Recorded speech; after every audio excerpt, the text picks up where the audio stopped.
Today in my kitchen I'm going to show you how to make my delicious orange and berry pudding. It's a steamed pudding which is lovely and light and fluffy, and for it you need some eggs, some beautiful Kerrygold Irish butter, baking powder, plain flour, all-purpose flour, caster sugar or superfine sugar, and some beautiful fresh berries. I've got raspberries and strawberries, but you could put in loganberries or blackberries or blueberries and some orange.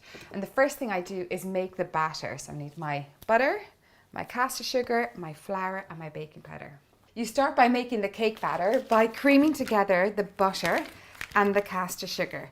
I use beautiful Kerrygold Irish butter. I love it so much. It comes from cows that are outdoor reared and grass fed, and that's why you get that beautiful rich colour, and the flavour of it is so good. And then in goes the sugar on top.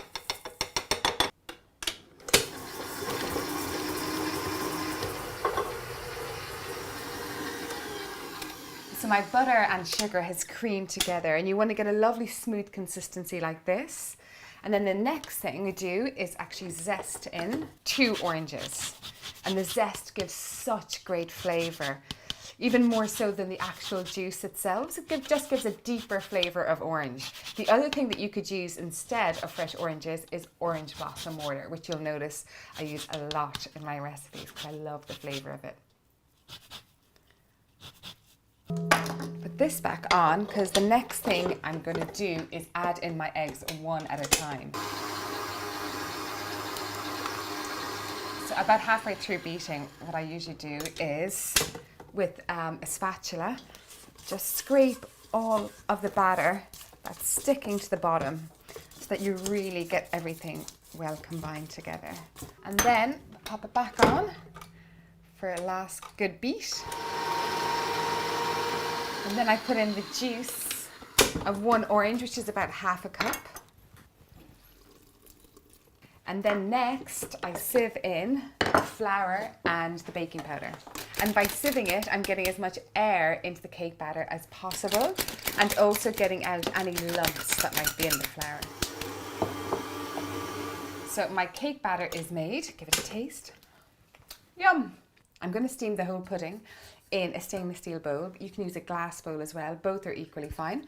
And I'm going to grease this with butter, and then I'm going to put the fresh berries in, and then I'm going to put the batter on top, and then we're going to steam it for 2 hours. So first thing to do is grease it with a little bit of butter. So my bowl is buttered. And the next thing to do is put in the berries. And I said I've got raspberries and strawberries, but you could use loganberries and blueberries or blackberries.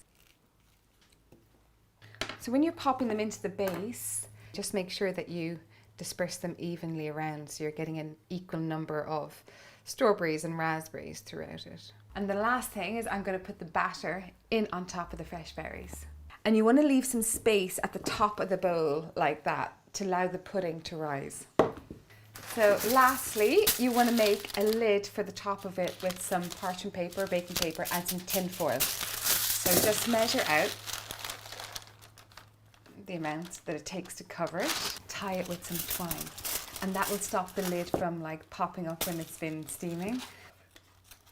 Then once it's tied, just pop it into a saucepan that's filled about 2/3 of the way with boiling water, and then over a low heat, and let that steam for 2.5 hours. So the orange and berry pudding has been steaming for 2.5 hours. Just remove it from the pot. Ooh, the smell of the orange and the berries are absolutely gorgeous. So the next thing you do is get your cake stand or a plate, whatever you're going to serve it on, and place it on top. And then because this is hot, just be careful with it. Turn it right over and give it just a minute or so, tapping it as you do. Ooh, look at that. How gorgeous is that? And it's beautiful and moist, and you've got that beautiful syrup that's run off the berries. This is going to be delicious with a little bit of whipped cream and some fresh berries on top. Doesn't it look so pretty? And it's going to taste so good. So I'm going to finish it off with some softly whipped cream. This feels like a real summer celebration pudding.